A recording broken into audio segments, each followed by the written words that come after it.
Imagine the flickering of candlelight in a grand Tudor hall, where the clink of goblets and the rustling of silk skirts mingle with whispers of power, ambition, and heartbreak. In the midst of it all, one name rises above the rest: Mary Dudley. Born into a family steeped in political intrigue and royal connections, Mary's life was anything but ordinary.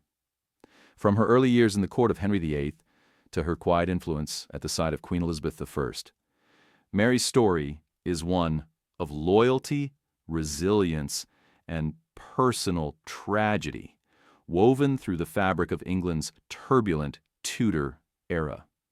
Mary Dudley, born around 1530 at the Dudley Castle in Staffordshire, lived a life that mirrored the ambition and peril that defined the political landscape of Tudor England.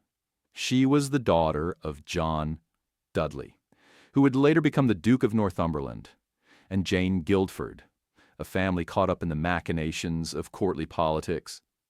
The Dudleys were far from ordinary nobility.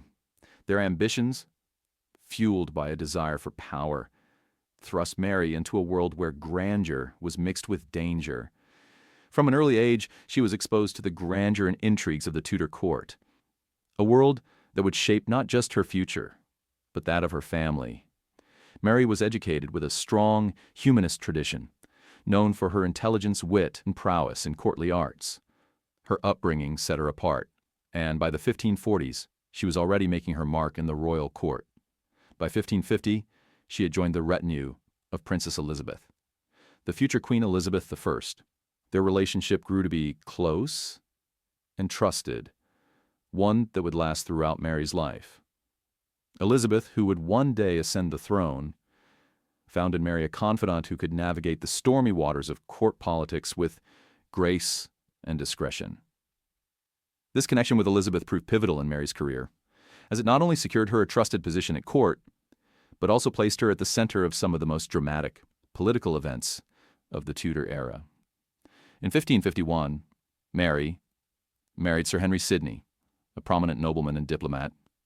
Their marriage, though arranged for political gain, blossomed into a loving and productive union. Together, they had 7 children, among whom Sir Philip Sidney and Mary Sidney Herbert, Countess of Pembroke, would become notable figures.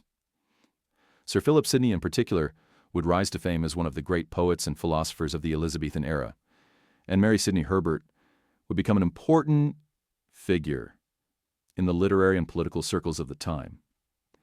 However, it was in 1553 when Mary's life took a darker turn. Her father, the Duke of Northumberland, played a pivotal role in an ill-fated political scheme to place Lady Jane Grey on the throne of England in defiance of the rightful heir, Mary Tudor. The plot, which sought to deny the throne to Mary Tudor and install Lady Jane Grey as queen, ended in disaster. The failed rebellion saw the execution of Mary's father and brother, leaving her family's reputation in tatters. Although Mary and her husband Henry Sidney were spared from immediate harm, they found themselves at the mercy of the political fallout, with the Catholic faction, now in power, eager to punish those associated with the failed rebellion. As Queen Elizabeth I took the throne in 1558, Mary Dudley's fortunes began to improve. She was appointed as a lady-in-waiting to the Queen, securing a close position in the royal court. Elizabeth valued her loyalty and discretion, and Mary became a trusted confidant, wielding considerable influence behind the scenes. But this position, although prestigious, did not come without its own set of challenges. Mary's family had already been scarred by political missteps, and her role in the court often placed her in the center of dangerous political games. One of the most significant scandals to rock the Dudley family occurred in 1560, when Amy Robsart, the wife of Robert Dudley, the Earl of Leicester, was found dead under mysterious circumstances. The rumors surrounding her death were fueled by the belief that Robert Dudley had been romantically involved with Queen Elizabeth I, a relationship that caused both political and personal turmoil. While Mary was not directly implicated in the scandal, the Dudley family's association with Robert Dudley led to suspicions that the family was engaged in dangerous political plots, casting a long shadow over Mary's reputation. In 1562, Mary faced another personal crisis. While caring for Queen Elizabeth, who had contracted a severe case of smallpox, Mary, too, became infected with the disease. Although she survived, the illness left her permanently disfigured, with severe scarring to her face. This physical transformation led Mary to withdraw from public life, though Elizabeth continued to honor her with land and privileges. The scars, both physical and emotional, marked a significant turning point in Mary's life, as she grappled with the loss of her former beauty and social prominence.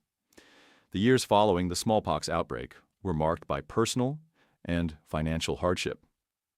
Henry Sidney, Mary's husband, was often away, serving in Ireland and dealing with military matters. This left Mary to manage the family estates, including the financial difficulties that plagued them. The constant demands of managing the estate, along with the increasing costs of war, forced Mary to seek assistance from Queen Elizabeth, asking for financial relief. These repeated requests, though understandable given the circumstances, were met with criticism from those who viewed them as greedy and self-serving. By 1578, more scandal befell the Dudley family, when Robert Dudley secretly married Lettice Knollys, a move that infuriated Queen Elizabeth and caused a rift between Elizabeth and the Dudleys. The marriage was considered a betrayal, as Robert had long been one of the Queen's favorites. This secret union not only estranged him from the Queen, but also deepened the tensions within the Dudley family. The situation worsened in 1583, when Mary's son, Sir Philip Sidney, married Frances Walsingham without royal consent, further alienating the family from the Queen's inner circle. Mary's life was further burdened by personal tragedies. 4 of her 7 children died young, a series of devastating losses that took a profound emotional toll on her. In particular, the death of her daughter, Ambrosia, in 1575, at the tender age of 12, left Mary heartbroken. These losses, compounded by the political strife surrounding her family, shaped the latter years of her life, casting a long shadow over her once ambitious plans. In 1586, Mary's husband, Henry Sidney, passed away, leaving her a widow. The years following his death were marked by increasing loneliness and health problems.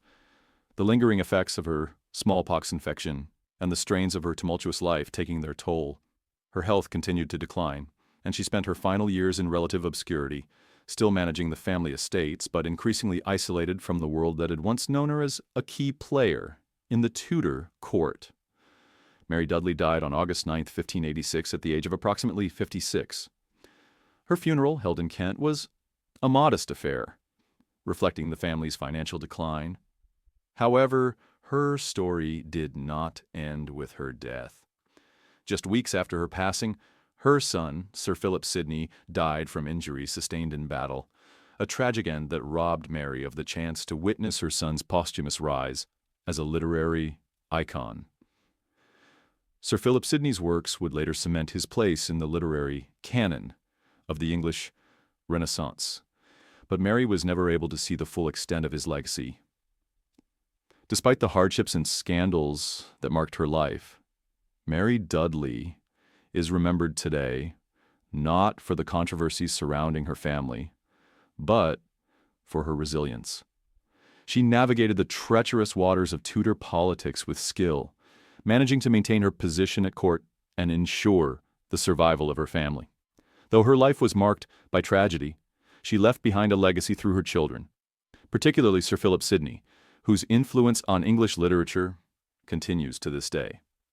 Mary Dudley's story, though often overshadowed by the grander historical events of the Tudor period, is one of survival, loyalty, and enduring strength in the face of overwhelming adversity.